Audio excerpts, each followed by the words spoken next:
साल 2060 है। हमारा प्यारा नीला ग्रह जो कभी जीवन से भरपूर था, अब इंसानी तरक्की के बोझ तले दबा जा रहा है।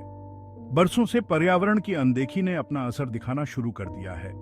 संसाधन घट रहे हैं, जलवायु में उथल-पुथल मची हुई है। हमारा कभी हरा भरा ग्रह अपनी बढ़ती आबादी का भार संभालने के लिए संहोम्श कर रहा है। तारों के बीच एक नया घर, एक सुरक्षित ठिकाना ढूंढना अब सिर्फ एक सपना नहीं, बल्कि एक जरूरत बन गया है। ये जरूरत साफ दिखाई देती है। हम एक ऐसी प्रजाति हैं जो अपने ही बनाए हुए गड्ढे के किनारे खड़ी है। लेकिन जब निराशा हमें अपनी चपेट में लेने लगती है, तब अंतरिक्ष की गहराइयों से उम्मीद की एक किरण निकलती है। साल 2012 में केपलर स्पेस टेलीस्कोप, जो ह्यूमन प्रतिभा का एक अद्भुत नमूना है, ने एक ऐसी खोज की जिसने हमारी किस्मत बदल दी। हमारे सूरज की तरह ही एक तारे के चारों ओर लगभग 1400 प्रकाश वर्ष दूर एक ग्रह मिला। इस ग्रह केपलर 1402b ने वैज्ञानिकों और सपने देखने वालों दोनों की कल्पना को जल्द ही अपनी गिरफ्त में ले लिया। इसे पृथ्वी का बड़ा बूढ़ा भाई माना गया, जो अपने तारे के रहने योग्य क्षेत्र में स्थित था। इसका मतलब था कि इसकी सतह पर तरल पानी, जो जीवन का आधार है, मौजूद हो सकता है। क्या ये दूर की दुनिया हमारी दुआओं का जवाब हो सकती है? क्या ये वह सुरक्षित ठिकाना हो सकता है जिसकी हमें इतनी बेसब्री से तलाश है? ये संभावना, चाहे कितनी भी कम क्यों ना हो, ने इंसानी भावना के अंदर उम्मीद की एक चिंगारी जगा दी।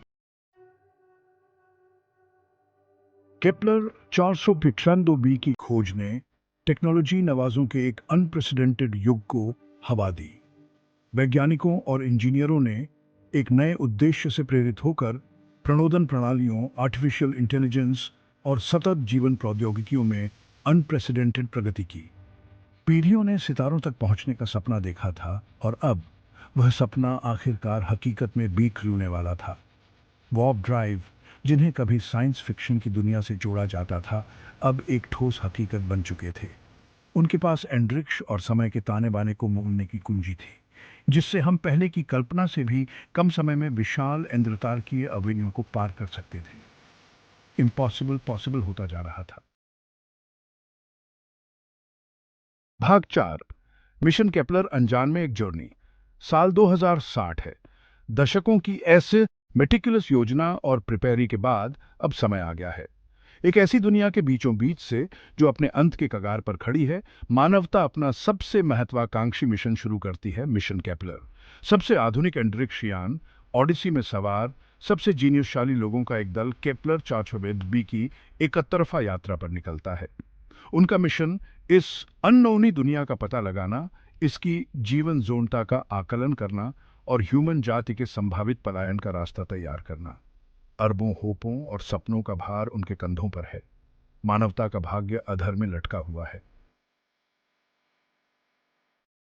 भाग 5, पहला संपर्क केपलर 400 से पर्दा उठता है।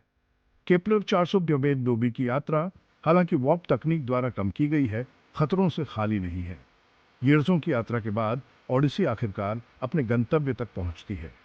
क्रू घबराहट और उत्साह के मिश्रण से भरा हुआ नीचे उतरने की प्रिपेयरी करता है। जैसे ही वे ग्रह के वायुमंडल में प्रवेश करते हैं, लुभावनी इमेजें एक प्रतीक्षारत पृथ्वी पर वापस भेजी जाती हैं। केपलर 492 करीब से देखने पर और भी आश्चर्यजनक है। एक अनजान सूरज की रोशनी में विशाल महासागर झिलमिलाते हैं। पृथ्वी पर अनदेखे रंगों में रंगे हुए कॉन्टिनेंट्स अजीब और अद्भुत वनस्पतियों से भरे हुए हैं। एक वातावरण समृद्ध और लाइफदायी ग्रह को घेरे हुए है। क्या यही वो हो सकता है? क्या यह हमारा नया घर हो सकता है? भाग 6, मानवता के लिए एक नया सवेरा। ओडिसी से वापस आ रहे डेटा का विश्लेषण बेसब्री से किया जा रहा है। हर तस्वीर, हर एटमॉस्फेरिक रीडिंग, हर भूवैज्ञानिक स्कैन ग्रह के असली स्वरूप के बारे में सुराग के लिए बारीकी से जांचा जाता है। शुरुआती रिपोर्ट सावधानी से होपवादी है। केपलर 492 संस्पिरिटों से भरी एक दुनिया प्रतीत होती है। एक खाली कैनवास, जिस पर मानवता अपनी कहानी का एक नया अध्याय लिख सकती है। लेकिन चुनौतियां अभी बाकी हैं। ह्यूमन शरीर विज्ञान पर ग्रह के पर्यावरण के दीर्घकालिक इफेक्ट्स अभी भी अज्ञात है। एक अननोनी दुनिया पर एक स्थायी बस्ती स्थापित करने की चुनौतियां बहुत बड़ी हैं। फिर भी अनिश्चितताओं के बावजूद केपलर 453b की खोज ने मानवता के लिए आशा की एक नई किरण जगाई है।